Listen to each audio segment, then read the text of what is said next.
Anyway, so we're already recording, so we'll just go right into this. And I've got Craig on the podcast. I really appreciate you being on the show, Craig. Thank you very much for having me. And I've told the listeners out there that you were an ex-New York City cop, certified public accountant. And what I wanted to start with was just a little bit of your background. So speak to, being a cop and then making the transition and then helping out real estate investors, if you would, real quick. Sure. So before I became a police officer, I was actually an economics major in college. And I followed my dad's footsteps into the police department. I thought I was going to become a chief. That was kind of my goal when I first started out. But, things change. You grow up a little bit. And it's civil service, so you have to wait for tests, et cetera, et cetera. So at some point, I went back to school for my accounting degree. And I kind of fell in love with taxes. And then over time, it kind of evolved into, what we do now at my firm is we're a full service firm, but we really specialize in small business and real estate investors. And the first thing we do with every client is a tax plan. And that's basically showing them ways to keep more of what they make. So, and we all want to do that, yeah. Exactly. Whereas most CPAs and accountants do a good job, they put the right numbers in the right boxes, but it kind of ends there. And they're like looking in the rearview mirror while we're looking forward. Right. So what's the background? I mean, how long were you a cop? And Okay, I was a police officer for 17 years. I graduated. I retired as a lieutenant. So nice. And it was interesting when I first started in the accounting field. I was working part-time during the day for a CPA firm, and I was the new guy, and I was making copies and that stuff. And I'd go into work in the city, and I'd be in charge of 75 people out on patrol. Wow. So it was interesting because by day I was just a copy guy, and by night I had all this responsibility. So did that for 17 years. I retired, went right to work for a CPA firm that did about a third of their business in St. Thomas. And right away, I knew I wanted to have my own business. And, so I did that for about 5 years. And then I started to develop my own business. And, I left. I worked a little per diem for them, which was a good thing for both of us. And then I was out of there fully. And then 2007, 2008 came around and got crushed. And I had to start all over again. And that's when I figured, all right, I need to start something different. And that's where we started focusing on tax planning as the cornerstone of everything we do. And here we are today. We have 10 people, 3 other CPAs here, and we have clients from Oregon to, South Florida. Oh, nice. So let's just get right into this, because I know, I myself, I've got, other people sort of handling this for me and, kind of trust that it's being done correctly, and who knows. But, and it's one area that I know that I need to focus on a little bit more, and that's why I'm glad to have you on the show, because there's probably majority of investors out there that are busy running their business and don't take the time to figure this stuff out. So did you want to talk about the 3 proactive tax planning strategies that that most of your clients? Sure. But I just wanted to say, when you had that question, you trust that it's being done right. It's probably being done right. It's, they're probably putting the right numbers in the right boxes, but it's, the thing is, does it end there? Right. So I would say most times the work is done right. It's just not all the other things that they can be doing. So the 3 biggest things that we see are, number one, failing to plan. People, they go out and they buy a car, and they spend all this time researching the car. People aren't looking for ways that the tax code says you can do things differently and save money. I mean, Trump, Buffett, all these people with all this money, they have teams of people, scouring the code to see how they could do things different to save money. And the average guy out there is not really doing any of that. Right. So that's failing to plan. The wrong business entity. Even in real estate, if you're an investor, are you holding your real estate in your own name? Okay. Are you holding it in a corporation? Typically, not always, but typically real estate is best held inside of an LLC, but not always. So you need to speak with your attorney and your CPA. And that could be costly. It may not cost you dollars today. It could cost you dollars, God forbid something happens to you and you die, and it's inside of a corporation. The asset itself doesn't get a step up in basis. The company does. So if you go to sell it, your heirs wind up paying tax like on basically the difference between what you purchased it for, or the depreciated basis, and the value today, versus if it was in an LLC, they sell it the next day, conceivably they're going to have no tax. So that's really important, and we see that, a lot.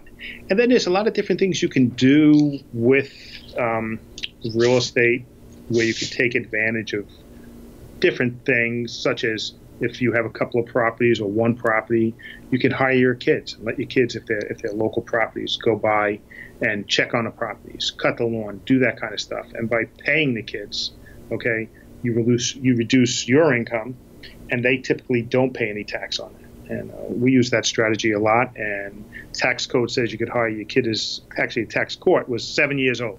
I like 11 and 12 years. Okay. So is there a limit on the amount that you can pay them where it's? Well, $6,000, it's not a limit, but $6,000 is kind of where now all of a sudden they start paying taxes. It may not make as much sense, but it has to be reasonable compensation. And one way to look at it is like this. If your kid is going to private school, or maybe he's going to a sports camp and it's costing you, I'm just saying it's costing you $5,000, and you're paying that with your money after tax. So that might be $9,000 in gross before you net that $5,000. Right. Whereas if you paid your child that money, all right, it goes into his bank account. He's making under this, let's just say $6,000 limit. He pays no tax, and then when it's time to pay the camp, they just draft his account. So you just turn that into a tax deductible expense. Yeah, awesome. It just takes a little time to do a little bit of planning. Right. No, I like that. What I wanted to do is guide this just a little bit, because I think people listening, the big question, I think, from a lot of newer ones, and we've got experienced people listening, newer investors, but whenever it comes time to determine, well, what is the best entity for me to use? And I know there's different legal aspects of everything. There's the tax planning aspects of the different entities and stuff like that. But let's do a hypothetical here. Let's say we've got an investor who's wanting to do some quick turn flips. So he's buying some houses, fix them up, and then selling them, not holding them for very long, maybe the whole process about 6-7 months in and out of the deal. Is there a certain, so you recommend an LLC then for that, and you want to speak about the reasons why you would want to do that? Well, typically real estate is, under most circumstances, is best held inside of a LLC, and that's basically for protection-wise and step-up in basis is really the two main reasons. All right. When you're in the business of flipping, it's ordinary income. It's not long-term capital gains. It's short-term. And if you're really in the business of, it's actually ordinary income, not even short-term capital gains. And so mistakes I see with those kind of investors is treating it like it is short-term capital gains instead of in the business of. And when it's a short-term capital gains and you have all these expenses that may go into it, okay, operating expenses, not just the cost to remodel, but other operating expenses, those are subject to the 2% threshold on Schedule A on your tax return. They're also subject to alternative minimum tax. So if you make too much money, basically they get added back in and you don't get the benefit of them. So you're kind of getting squashed. But if you do it properly and you're actually in the business of, okay, like a trade of business, then you're not dealing with those 2% itemized type of deductions, and you get the full benefit, and you're still short-term and ordinary income. So it's important that you document what you're doing so you can say, I am in the business of, versus a short-term capital gain. And we had a situation like that where we saved somebody over $87,000. Oh, nice. Because they were reporting it incorrectly. Hopefully that answers that part of the question. Yeah, I think so. So you recommend the LLC, and then I've heard the LLC can be taxed different ways, right? So you can choose to be taxed as an S corp or. Correct. So typically you want the straight pass through LLC for real estate. You don't want to elect to be taxed as an S corp or anything like that, because then you're back to the whole bunch of issues you have having real estate inside of a corporation. All right. Now, it's not a blanket statement, but more often than not, you're better off having your real estate inside of an LLC. And I'm not an expert on liability protection, but having multiple entities or having multiple pieces of real estate in one entity is probably not the best way to go. And when you look at the cost to create separate entities, and if you do it right, it shouldn't be an excessive cost of operations. That's the way to go. So, and from a tax perspective, why not use a C corporation to flip houses and take advantage of a lot of the benefits of having the C corporation? Why not do that? Because when it comes to real estate, I don't see a whole host of benefits of being inside of a C corporation. I mean, typically a C corporation, your first $50,000 is taxed at 15%, okay? But when you go and sell that piece of property down the road, now you're inside of a C corporation. Getting that money out is double taxation. So, right. Yeah, getting the money to yourself, then you're... Right, is double taxation. So it's not very efficient for that. Because you pay tax at the ordinary rate, and the ordinary rate could be 15%. But then in order to get that money out, you have to dividend it out to yourself or pay it out in a wage. So now you're looking at least another 15%, and it's not helping you that much. So C Corps are typically not the way to go. And if we're doing planning, a C Corp may fit into the planning we're doing, but typically not to hold the real estate. Okay, maybe you're using it to manage your real estate and taking some benefits that way. Okay. Now, if you're doing so, you're if you are a landlord and you're picking up rental properties, and like you said, it's not probably wise to have a lot of properties in one LLC. So you would recommend multiple LLCs then, too, or is that just getting more into protection things where we're not, you're not an attorney with regards to that? It's getting more into protection, but I have a real life story to share where I had a client that had a bunch of them, and they weren't even in a single LLC. They were owned personally. And she was sued for mold-induced injury, okay? And the house was worth about $25,000. And the verdict was $150 or $155 with interest and everything like that. So they went after everything she had. And she had a pretty significant portfolio. Like, that was the garbage that she had in the portfolio. All in one LLC?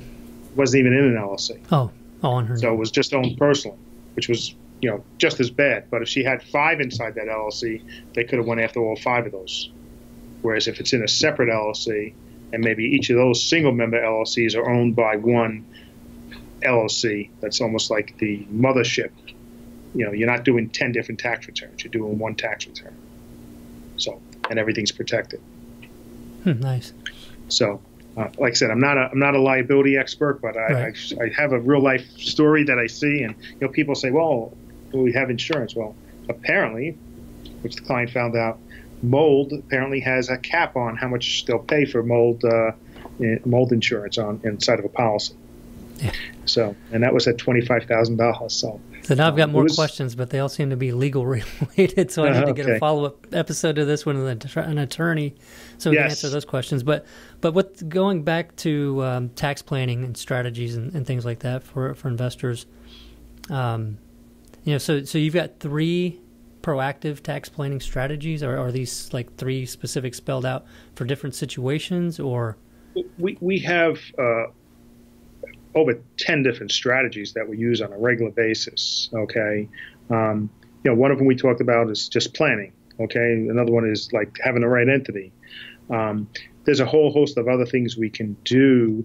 And we're talking about the flipper, correct? We're not talking about the buy and hold. Right. Yeah. Mostly flip here. Yeah. So we would take the strategy that we typically use on a regular business owner, the things that a regular business owner is going to do, okay, such as, hiring your family, okay, maybe a medical expense reimbursement plan, which is Section 105 in the tax code that allows you to, let's just say hire your spouse, all right, and instead of paying him or her a wage, their wage is a medical expense reimbursement plan where you're able to write off the cost of your medical out-of-pocket expenses, all right, so that might not be a lot. It could be a lot, or it could be a lot, depending on where things fall. Then you have your home office. Okay, if you're spending like 12 hours a week operating out of your home office doing something that's a principal activity, and that could be administrative work, you meet the qualifications. And once you have a home office, that opens up the gates for your home athletic facility, which could be a gym, could be a pool, all right, which Nice, is for yeah. the use of your employees. So now you start adding those expenses in there. So there's a lot of different things you can do as a flipper, or I call somebody that's flipping houses treated more like a regular business owner. All right. So let's talk a little bit more about the home office. What are the rules with deducting, some of the like utility bills and stuff like that? I mean, is it based on the size of the home office as it relates to the rest of the house? Correct. There's like two different ways. The basic way is look at the square footage of the room versus square footage of the house, and then you get to write off. Let's just say it's 8% of your utilities, 8% of your maintenance, 8% of your real estate taxes, which comes into play. Even though typically you get your real estate taxes anyway, it comes into play if you're subject to AMT. It could be beneficial to have that 8% moved to the business, and then you have your home office, whatever you have going on there. You have your home athletic facility. Now you have your travel, because now you're traveling from your home office to another location, so that becomes deductible. So it opens up a whole, big world of different things you're allowed to do. And these are all, in a tax code. These are not gray areas. Right. So if you're going to do a home office, I guess move your desk into the biggest room in the house, right? Well, it has to be exclusively for you. So you can't do it in your bedroom. You can't do it in your living room and your dining room. You have to have an office that you use exclusively for carrying on your activities. Yeah. So time to move the sofa and the TV into the small room in the back of the house, and if it makes sense. All right. So, all right, great. So what are the other, different things that people can take advantage of that maybe you see most people sort of miss or don't take advantage of? So we talked about medical. We talked about the kids. If it is a flip, you could, trade or business. You can do a retirement plan, right? And then people can do self-directed retirement plans, and then they can work with, deal with loaning money to other investors that are doing work in real estate and stuff like that. Meals and entertainment. Those are the basic ones when it comes to a small business, unless we get into, big numbers where we have to kind of do a couple of other things that might work. But the typical person that's a flipper, those are coming in. And keeping track of your expenses. You'd be surprised how many people actually don't really track the expenses. What are they spending their money on? And, because just like every other businessman that's out there, they're spending money, they're not documenting everything, they're not keeping the receipts, and then they try and reproduce things at the end of the year versus doing it on a regular basis. See, that's what I would do if I didn't have my wife. She's the one that keeps track of everything and Well, gets mad at me when she sees the deductions in the bank account online and asks me what the heck that was for, kind of thing. But yeah, she's really good at keeping all that together.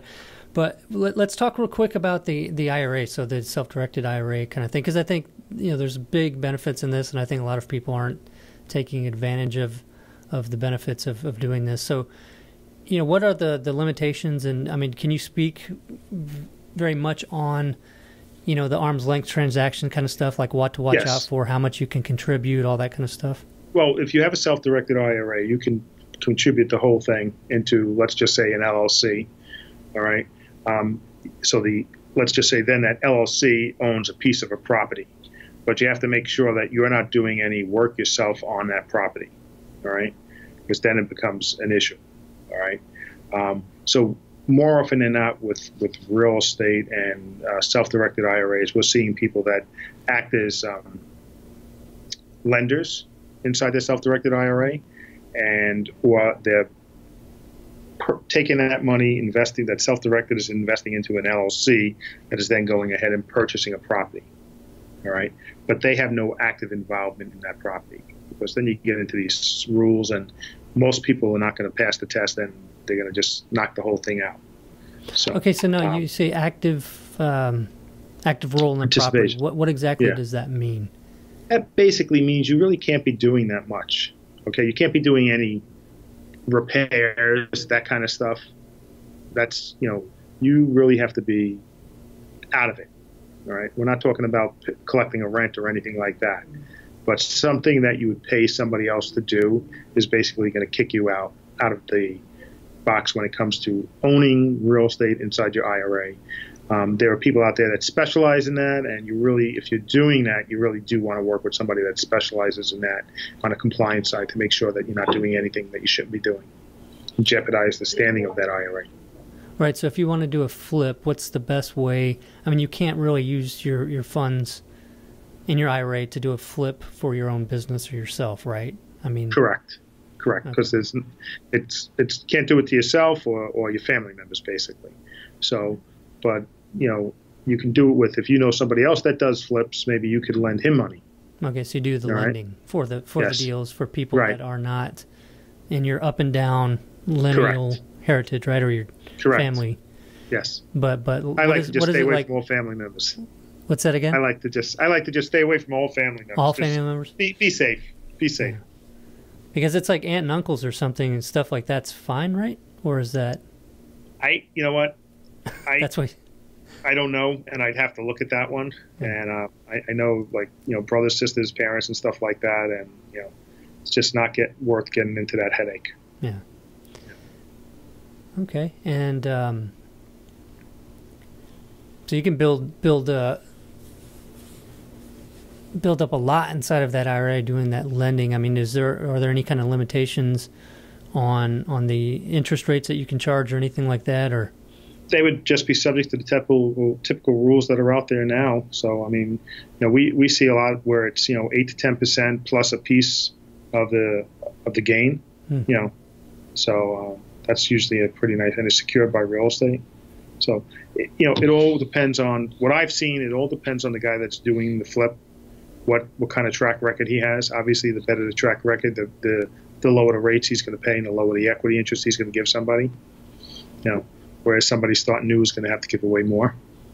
That's been my experience.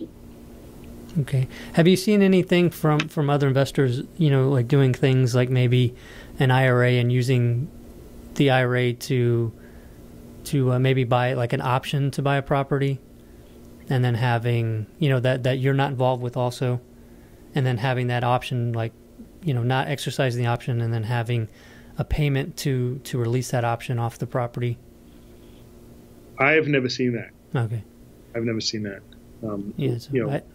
I heard some things like that, but I don't know enough about it to really probably even ask the question correctly. I mean, I do about 10 days a year continuing education on tax planning, and I've never heard that one. Okay. So I'm not sure.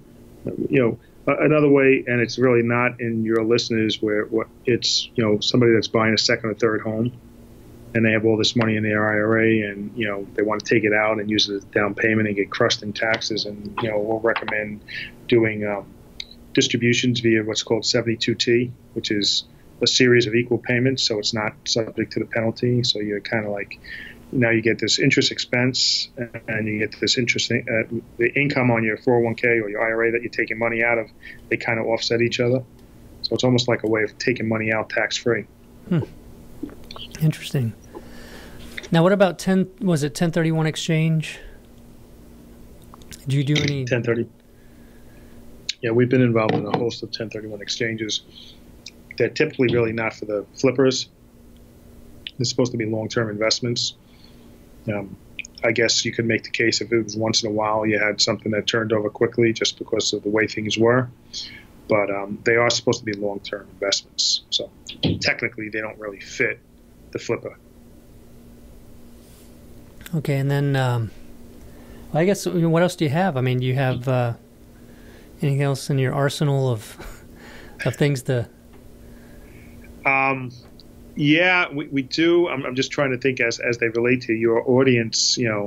Well, you can speak to long-term stuff too, because we also have people that have rental properties, and I have some myself, and so you can speak to some of those strategies as well. A big strategy is cost segregation. I'm not sure if you're familiar with cost segregation. If you want me to explain it to the...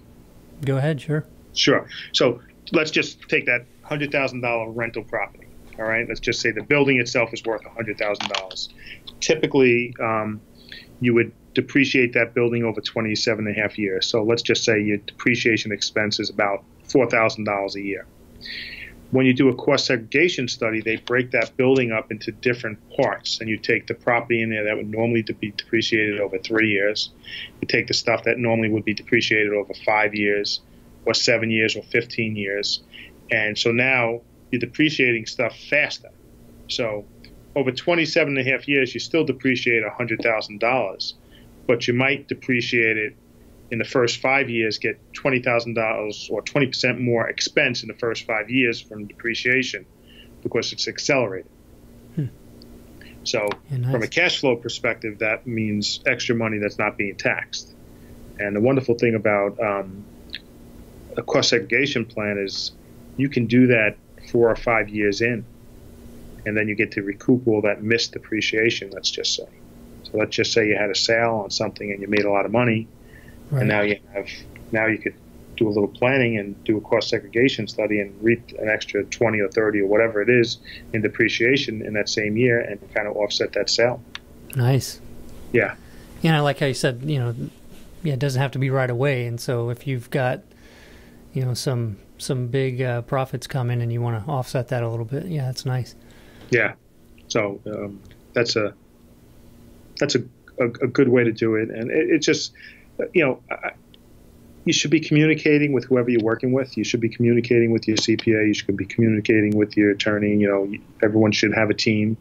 And, that's a big part of planning is communicating with, your advisors. So you could get they have a lot of knowledge and you don't know what you don't know. So unless you speak with them, they can't help you. All right. So let's get into that a little bit. How do you find, what questions do you ask and how do you find the proper CPA for, somebody doing flips and has long-term rental properties and stuff like that? How do you find the right person? Well, the first question I say is, when was the last time your CPA came to you with an idea to save taxes? And if it's no, okay, then you need to start looking around. All right. And then you want somebody that's willing to communicate with you, willing to explain things to you, and willing to take the time to grow with you as you're growing. And you should talk to, get referrals and see people out there that have had good experiences and see what they do. Our clients come from referrals. They come from people that have heard us on podcasts, but they're all looking for somebody. They're not getting something that they want from their current, team. And that's why they're looking elsewhere. Nice. Okay, so what is a certified tax coach? What do they do and why do the real estate investors need one? Is that basically what you've been speaking on, or is there anything more to? Well, that's kind of what I've been talking about. I'm a CPA and a certified tax coach. So in order to become a certified tax coach, I had to do specific training, and then I go for ongoing training every year, and then I have webinars every month. And, like I said, I do about 10 days a year in continuing ed on tax planning alone.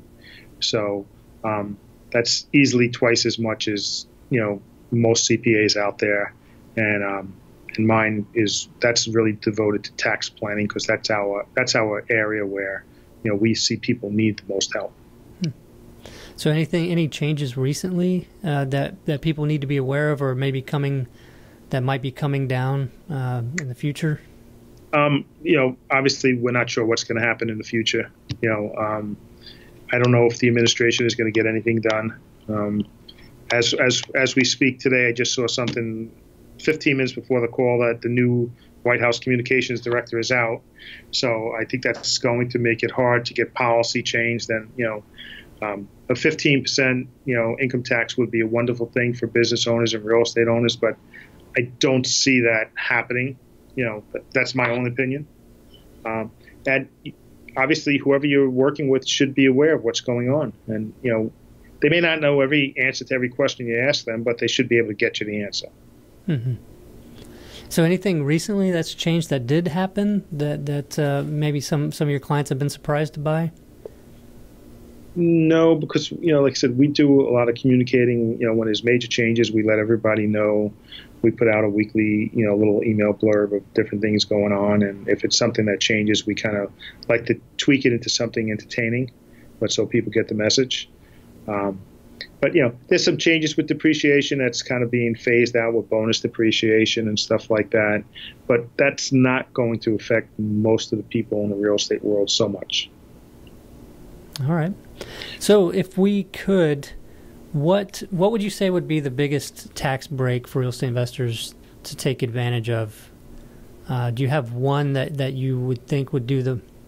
I mean, depreciation and cost segregation can be huge. They can be huge. And then another thing you want to take advantage of, if you are in real estate and not into flipping, and you have a lot of times people will accumulate these huge passive losses. Okay, if you could figure out a way to generate passive income, and sometimes there's, if you have your own business, if you have another business, maybe there's ways to do that. So now you have this income that you're already getting, but you're coding it a little bit differently because you're setting it up a little bit differently. Now it's considered passive, and now you have all these passive losses that you could use to offset it.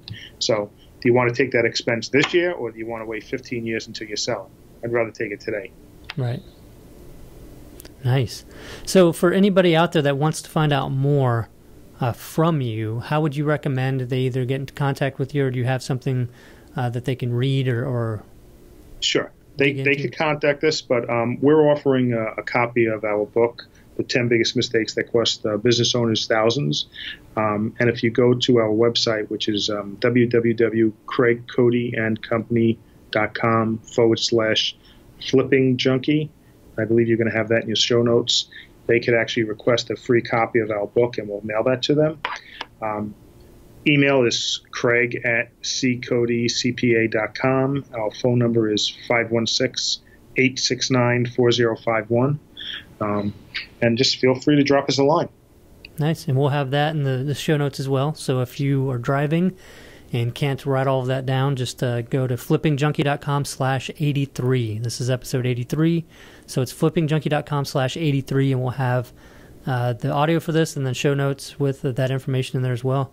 Is there anything else you'd like to share before we close?